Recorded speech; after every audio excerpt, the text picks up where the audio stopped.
Hello friends, आज के इस वीडियो में हम रिसेंटली 3 इयर्स के पेपर को डिस्कस करने वाले हैं। सबसे पहले हम नीट 2023 के पेपर को डिस्कस करेंगे, फिर हम नीट 2022 के पेपर को डिस्कस करेंगे और फिर हम लास्ट में नीट 2023 के पेपर को डिस्कस करने वाले हैं। ठीक है, तो 3 इयर्स के पेपर्स को हम यहाँ पे डिस्कस करेंगे।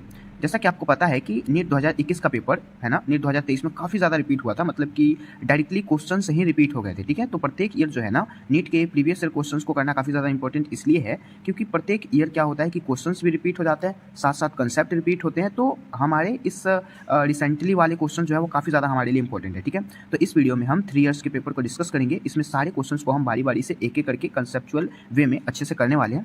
तो इस वीडियो में आप अंत तक बने रहें ताकि आपको सारे कंसेप्ट समझ में आए, ताकि आपका एक भी क्वेश्चन नीट 2024 के पेपर्स होने वाले उसमें आपका ना छूटे। ठीक है, तो बेसिकली ये जो पेपर्स होगा ये टोटली 18 से 20 पेजेस में कंप्लीट होगा क्योंकि 3 इयर्स के पेपर है और टोटल हम यहाँ पे 300 क्वेश्चंस को करने वाले हैं, मतलब 300 क्वेश्चंस करने वाले हैं। क्योंकि आपको पता है कि बायोलॉजी से प्रत्येक ईयर 100 क्वेश्चन आते हैं क्योंकि जूलॉजी और बॉटनी दोनों होता है इसमें। ठीक है, तो पहले हम नीट 2023 वाला पेपर डिस्कस करेंगे जिसमें 100 क्वेश्चन होगा, फिर हम नीट 2022 वाला पेपर करेंगे जिसमें 100 क्वेश्चन होगा और फिर हम लास्ट में नीट 2021 वाला पेपर डिस्कस करेंगे जिसमें भी 100 क्वेश्चन होंगे। ठीक है, तो टोटल ऑल ओवर हम 300 क्वेश्चन को इसमें डिस्कस करने वाले हैं।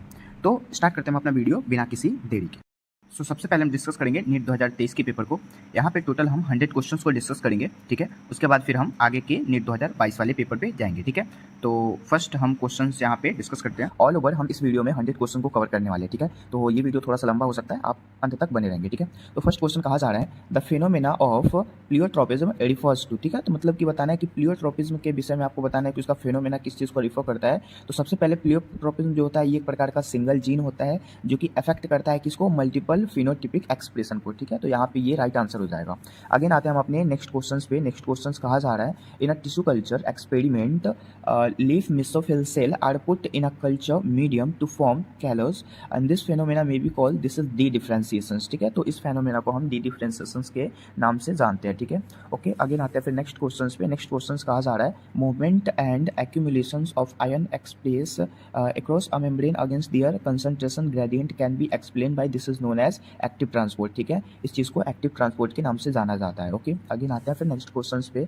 Among the evil quartet which one of the consider the most important cause driving extinctions of species this is known as habitat loss and fragmentations. ठीक है, क्योंकि एविल क्वार्टेट की बात जब भी की जाती है तो हैबिटेट लॉस और फ्रैगमेंटेशंस में किए जाते हैं। ये सब के सब जो है एक प्रकार की cause of loss of biodiversity है। ठीक है, जिसके इंटरनली हैबिटेट लॉस एंड फ्रैगमेंटेशंस जो होते हैं वो एविल क्वार्टेट को क्या करते हैं, कंसिडर करने का काम करते हैं। वो एक प्रकार के इंपॉर्टेंट कॉज बन जाते हैं ड्राइविंग एक्सटिंक्शंस ऑफ स्पीशीज के। ठीक है, so this is very important. Again आते हैं फिर नेक्स्ट क्वेश्चंस पे। Upon exposure to ultraviolet radiations DNA strand and ethidium bromide will show in bright orange colour. Okay again आते हैं फिर नेक्स्ट क्वेश्चंस पे। Again this is our next questions given below the two statement. यहाँ पे दो statement आपको दिए गए हैं सर्सन और रीजन के। इस सर्सन रीजन के क्वेश्चन आपको भारी लगता होगा, आई मीन आपको हार्ड लगता होगा, बट ये हार्ड नहीं है, ये काफ़ी ज़्यादा आसान चीज़ें हैं। देखिए कैसे बनेगा ये।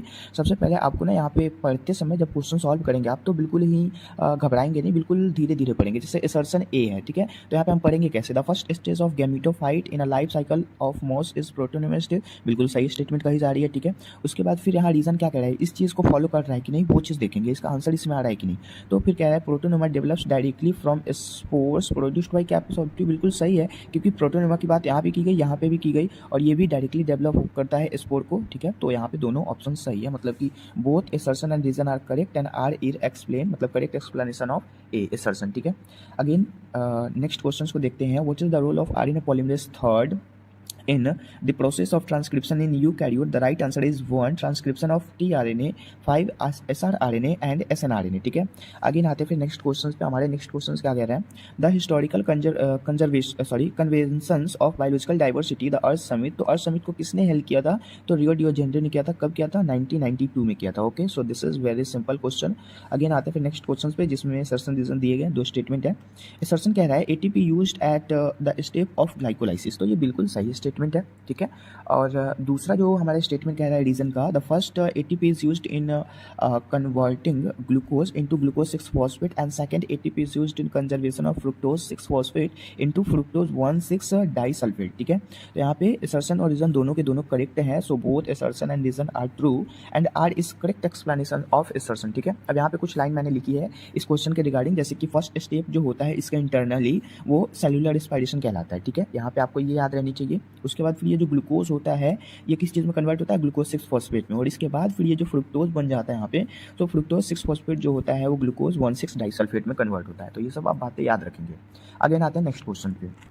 Again this is our next question. अब यहाँ पे ये क्वेश्चन क्या कहा जा रहा है, the thickness of ozone in a column of air is the atmosphere is measured in terms of. तो इसका राइट आंसर यहाँ पे डॉप्सन यूनिट हो जाएगा, क्योंकि जब भी हम ओजोन के थिकनेस को मेजर करते हैं तो वो डॉप्सन यूनिट में करते हैं, ठीक है।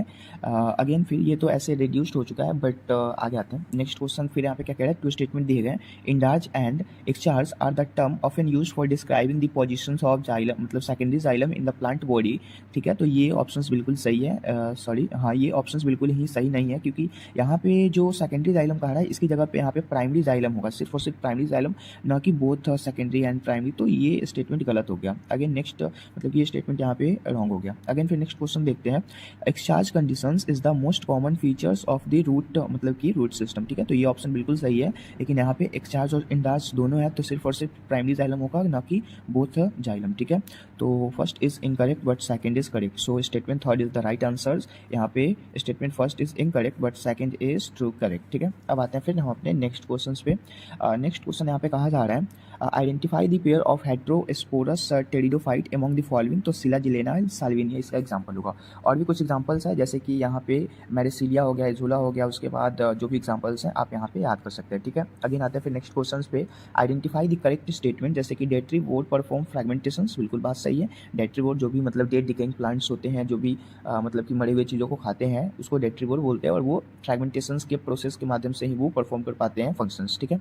Again the humus is further degradated by the some microbes during mineralisation, ये भी ऑप्शन बिल्कुल सही है। Again water soluble inorganic nutrient go down into the soil and get precipitated by a process call leaching, ये भी बिल्कुल सही है। अगेन डी नंबर कह रहा है डेट्राइटस फूड चैन, मतलब कि DFC जो होते हैं वैगन करते हैं लाइव ऑर्गेनिज्म को, नहीं डेड डिकेइंग ऑर्गेनिज्म को वो खाते हैं, ना कि जिंदे ऑर्गेनिज्म को, तो ये गलत हो जाएगा, ठीक है। अगेन फिर नेक्स्ट है, earthworm break down detritus into small particles by the process of catabolism, नहीं यहाँ पे फ्रेगमेंटेशन के प्रोसेस से वो क्या करते हैं, छोटे छोटे डेड डिकेइंग प्लांट को खाते हैं। तो यहाँ तक तो प्रोसेस का तक तो ठीक लिखा था, उसके बाद कैटाबोलिज्म गलत लिख दिया, तो D and E both are incorrect, और यहाँ पे A B C is correct. तो हमें क्वेश्चन पूछ रहा है करेक्ट ऑप्शन चूज करने का, तो A B and C only हो जाएगा, ठीक है। यहाँ पे ये ऑप्शन गलत है। अगेन आते हैं नेक्स्ट क्वेश्चन पे। नेक्स्ट क्वेश्चन यहाँ पे क्या कहा जा रहा है, नेक्स्ट क्वेश्चन यहाँ पे कहा जा रहा है, axile placentation is observed in, ठीक है। तो एक्साइल प्लासेंटेशंस के यहाँ पे एग्जांपल्स होते हैं, जैसे लेमन हो गया, ओनियन होता है, चाइना रोज हो गया, पोटैटो हो गया, टोमेटो हो गया, टूनिया हो गया, ठीक है। तो यहाँ पे आपको ये C ऑप्शन करेक्ट हो जाएगा, ठीक है। अगेन आते हैं हम अपने फिर नेक्स्ट क्वेश्चंस पे।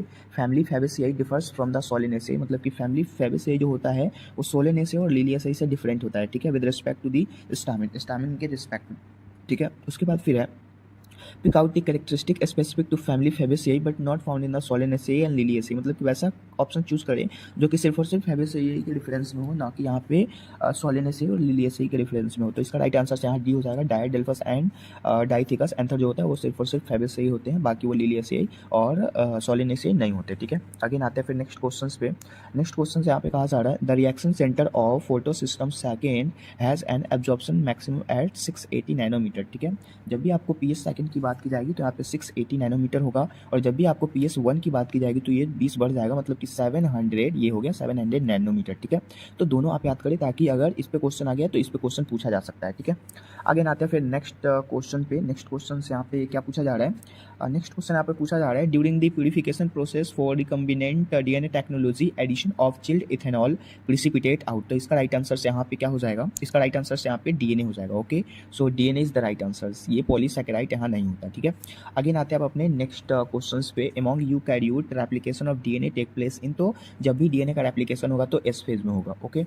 अगेन आते हैं फिर नेक्स्ट पे, the process of appearance of recombinant nodules. तो रिकम्बिनेंट नोड्यूल किसमें बनता है, पैकेटिनी में बनता है, जो कि मियोसिस फर्स्ट का पार्ट है, ठीक है। अगेन आते हैं फिर नेक्स्ट क्वेश्चन पे, how many ATP and NADPH2 are required for synthesis of 1 molecule of glucose during Calvin cycle, ठीक है। तो कितने ATP बनते हैं NADPH के सिंथेसिस को, 1 मॉलिक्यूल को ग्लूकोज को तोड़ने के लिए इन द कैल्विन साइकिल, तो 18 ATP एंड द 12 NADPH2, ठीक है।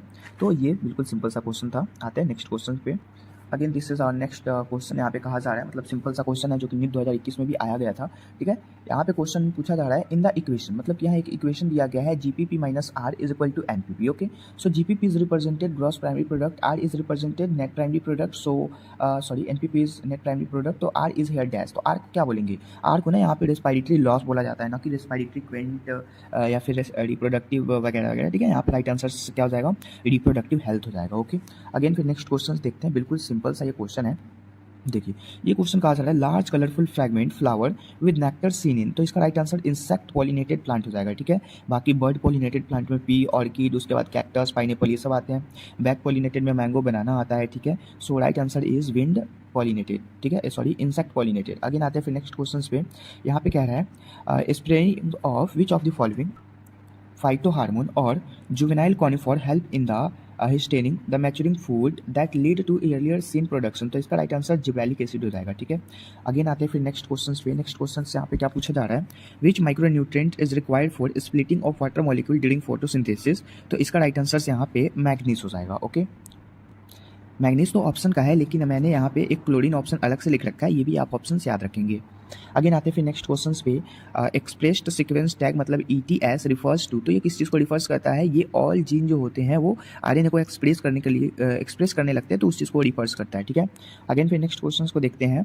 Frequency of recombinations between gene pair on same chromosome as the measure of the distance between gene to map their positions on chromosome was used for the first time, this is known as, मतलब कि इस चीज़ को किसने दिया था, तो Alfred स्ट्रोवेंट ने दिया था, ठीक है।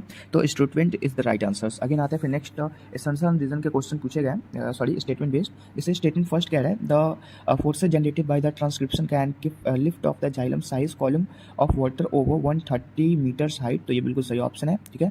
उसका दूसरा यहाँ पे स्टेटमेंट कह रहा है, स्टेटमेंट सेकंड में transcription cools leaf surface sometimes 10 to 15 degree why the evaporate cooling, तो ये भी बिल्कुल सही ऑप्शन है, मतलब कि बोथ स्टेटमेंट आर करेक्ट है, ठीक है। अब आते हैं नेक्स्ट यहाँ पे क्वेश्चन पे। नेक्स्ट क्वेश्चन क्या है, इन जीन गन मेथड, मतलब कि जीन गन मेथड में किस चीज़ का यूज़ किया जाता है, to introduced alien DNA into host cell micro particles are dash metal and use. अब मेटल की बात की जाएगी तो टंगस्टन एंड गोल्ड, और ये चैप्टर 12 का क्वेश्चन है, ठीक है। तो राइट आंसर यहाँ पे जीन गन की जब भी बात की जाएगी तो टंगस्टन और गोल्ड का रैप चढ़े हुए रहते हैं उस पर, ठीक है, प्लेटिंग हुए होते हैं। अब आते हैं नेक्स्ट क्वेश्चन पे जो कि असर्शन रीजन के हैं। आप देख सकते हैं कि यहाँ पे स्टेटमेंट बेस्ड, असर्शन रीजन और मैचिंग बेस्ड क्वेश्चन काफ़ी ज़्यादा पूछे जाते हैं, ठीक है। रिसेंटली क्वेश्चन है तो समझ सकते हैं कि इसी पैटर्न से आपका 2024 में भी आएगा।